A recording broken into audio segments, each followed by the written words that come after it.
vont se convertir et qui vont devenir des chrétiens.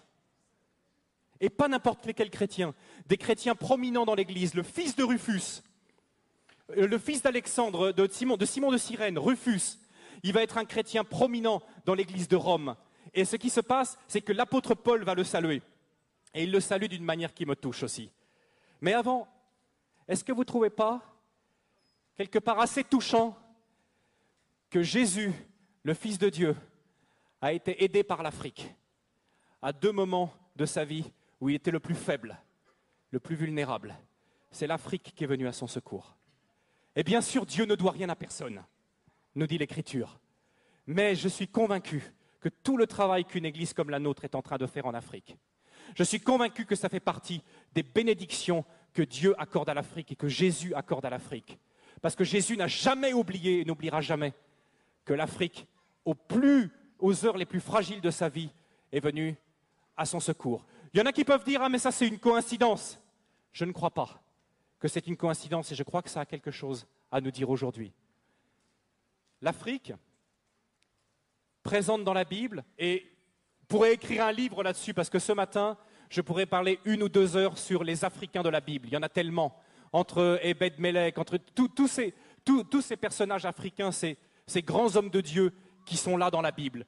Mais ce matin, je voudrais aussi, parce que notre famille, ça fait quand même 9 ans qu'on est en Afrique, on commence à avoir appris quelque chose aussi de l'Afrique. Je voudrais partager un petit peu avec vous ce que Dieu est en train de faire en Afrique aujourd'hui. Et comment l'Afrique est en train de récupérer sa destinée prophétique, d'être une nation, un continent d'abondance, un continent de bénédiction. Et je voudrais passer juste quelques minutes à savoir qu'est-ce que l'Afrique a nous, qui sommes ici en Alsace, à vous qui nous écoutez par Internet ce matin en direct. Qu'est-ce que l'Afrique peut nous apprendre en tant que chrétiens? Qu'est-ce que nous avons à recevoir de ce continent? Et là, je vous partage un peu les expériences que ma famille et moi-même avons fait depuis 9 ans au Sénégal. L'Afrique nous a profondément changé, les Africains nous ont changé. Et je voudrais insister sur quelques petits points qui sont, à mon avis, des choses dont nous aurions beaucoup à bénéficier aujourd'hui, en Europe particulièrement. La première chose, c'est quand je vois l'Afrique, quand je vois les églises, les Africains, c'est que vraiment, la grande différence entre l'Afrique et nous, c'est que l'Afrique et les Africains sont concentrés et se focalisent sur les personnes, alors que nous nous focalisons sur les choses. Et le retour, souvent, quand je reviens du Sénégal et que je reviens en Europe, et ma femme a le même sentiment que moi, c'est le matérialisme qu'on retrouve ici, l'attachement passionné aux objets, aux choses. C'est quelque chose qui finit par nous blesser.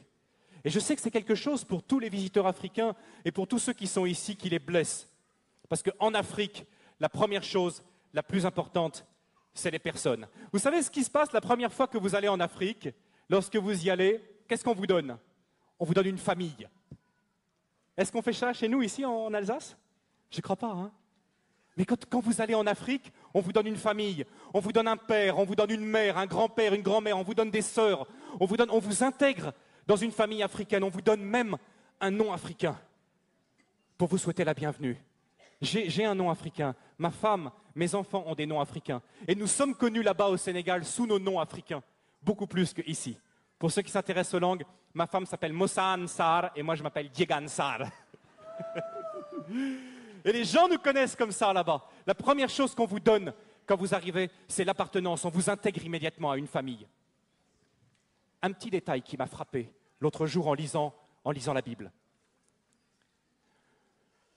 Tenez, on lit ensemble. Romains 16. Rapidement, c'est juste un verset. Romains 16. Vous êtes encore réveillés? D'accord, merci, c'est gentil. Romains 16, où est-ce que c'est? Je crois que c'est oui. Romains 16, oui, verset 13. Lisons-le ensemble. C'est l'apôtre Paul qui parle. Saluez Rufus, qui, selon la tradition de l'Église, est le fils de Simon de Cyrène. Saluez Rufus, cet homme de grande valeur, et sa mère qui est aussi ma mère, qui est aussi la mienne. Là, je me dis que la maman de Rufus, moi je sais que c'est une Africaine. Je sais que c'est une Africaine. C'est la seule personne que l'apôtre Paul, dans tout le Nouveau Testament, appelle sa mère. Je sais que c'est une Africaine. Vous ne pourrez pas me le sortir. Il n'y a qu'en Afrique où quand vous arrivez, on vous donne ce sentiment d'appartenir tellement à une communauté, tellement humain. Moi, je veux dire, il y a beaucoup de gens qui viennent me dire « Oh là là, tes enfants en Afrique, l'école, tout ça, la santé, c'est pas facile. » Vous ne pouvez pas savoir à quel point je bénis Dieu que mes enfants soient élevés en Afrique. Je bénis Dieu. Vous savez, lors de notre premier retour, après 3 ans passés en Afrique, notre premier retour, on avait une petite fille, notre deuxième, Loïs.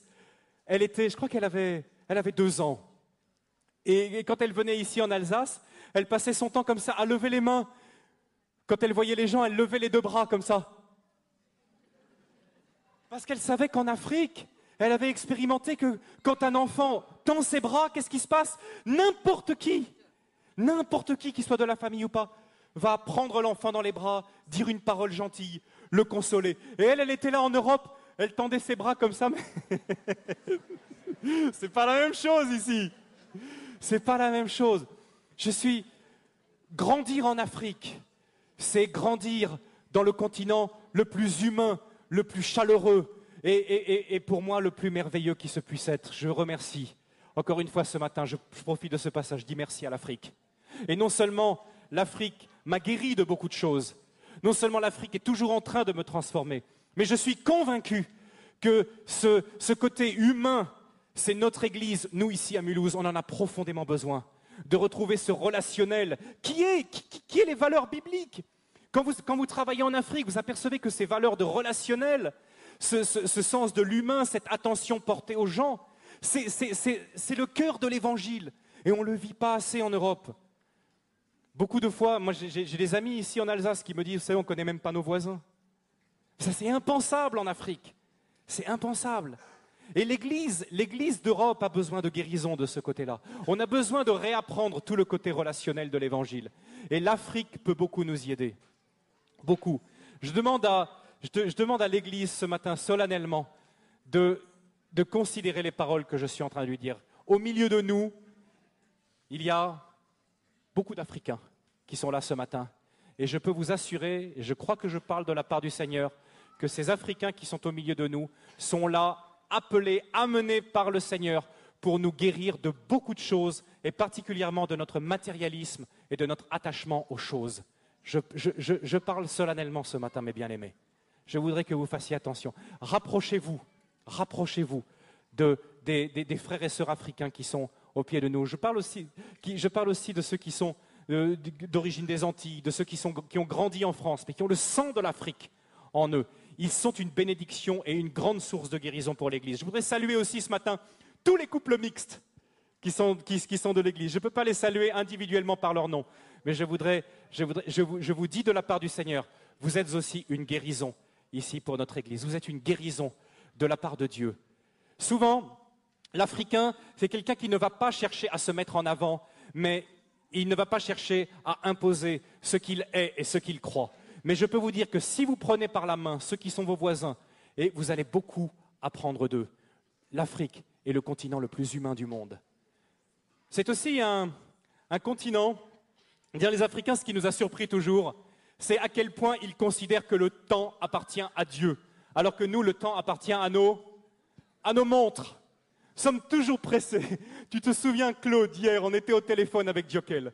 Et même moi, j'ai fait 9 ans d'Afrique. Je lui dis, « Hey, Dioc, donne-moi rapidement, là, quelques nouvelles de l'Église, parce que demain, je vais saluer l'Église. » Et je sentais, « Quoi? Rapidement ?» Encore pressé, toujours pressé, les toubabs. Et moi, j'ai honte, j'avais honte, il avait parfaitement raison. On est toujours tellement pressé. La montre, toujours le temps, les choses à faire, etc. En Afrique, ce n'est pas du tout la même chose.